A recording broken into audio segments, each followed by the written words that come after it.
कब्रिस्तान के लिए 100 करोड़ का बजट मिला तो मुस्लिम बोले बाबा ने दिल जीत लिया। यूपी की आबादी में 19% मुसलमान, लेकिन 35% योजनाओं का ले रहे लाभ। आंकड़े देखेंगे तो आप भी कहेंगे योगी राज में मुस्लिम के साथ कभी भेदभाव हुआ ही नहीं।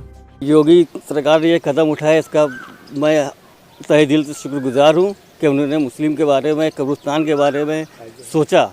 ये उनकी बहुत अच्छी सोच है, मैं उनका शुक्रगुजार हूँ। और बस मैं यही चाहता हूँ कि जिस तरह सोचा है उस तरह काम भी यहाँ पे हो।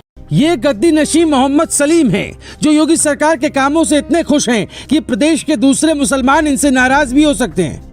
इनकी तरह और भी कई लोग हैं जिन्हें योगी पसंद है, योगी का काम करने का तरीका पसंद है और सबका साथ सबका विकास की नीति पसंद है। फिर भी कुछ लोग कहते हैं कि योगी आदित्यनाथ की सरकार में मुसलमान खुश नहीं हैं।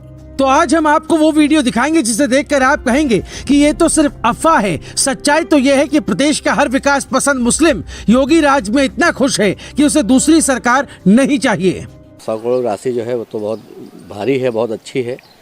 और जिस हिसाब से योगी जी ने कदम उठाया है, ये भी कदम भी उनका सराहनीय है। और पूरा अगर ये बजट जो है अगर इस पर इस्तेमाल हो जाए तो ये कब्रिस्तान हो जाएगा।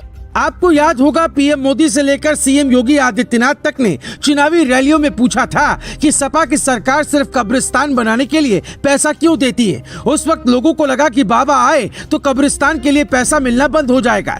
लेकिन योगी आदित्यनाथ का मतलब ये नहीं था, बल्कि उनकी तो नीति सबका साथ सबका विकास की थी। वो कहते थे कब्रिस्तान के लिए पैसा है तो शमशान के लिए क्यों नहीं। अपने बजट में उन्होंने ये करके दिखा भी दिया कि हिंदू हो या मुसलमान सब उनके लिए अपने। तभी तो आज यूपी का मुसलमान कह रहा है योगी जी ने शानदार काम किया है। कब्रिस्तान के लिए 100 करोड़ के अलावा अल्पसंख्यकों के विकास के लिए भी भारी भरकम बजट का प्रावधान है। मदरसों के आधुनिकीकरण योजना के लिए 497.07 करोड़ का बजट है। हालांकि फर्जी मदरसे जांच के घेरे में हैं। पूर्व दशम छात्रवृत्ति योजना के लिए 600 करोड़ और दशमोत्तर छात्रवृत्ति योजना के लिए 195.50 करोड़ मिलेंगे। अल्पसंख्यकों के कल्याण, विकास और रोजगार के लिए भी योगी सरकार कई तरह की योजनाएं चला रही है।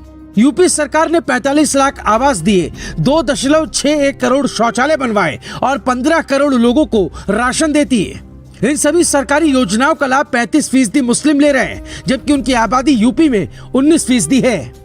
तभी तो यूपी का हर मुसलमान जिसे विकास से मतलब है वो ये जानता है कि योगी उनकी भलाई सोचेंगे। कब्रिस्तान और अंत्येष्टि के लिए बजट में 100 करोड़ का प्रावधान किए जाने से मुसलमान खुश हैं और उन्हें इस बात का विश्वास भी है कि योगी जी ने कह दिया मतलब हर कब्रिस्तान की बाउंड्री हो जाएगी, उसका पुनरुद्धार हो जाएगा। यूपी के कब्रिस्तानों पर अब आवारा जानवर नहीं घूमेंगे, बल्कि वहाँ के कब्र भी महफूज रहेंगे।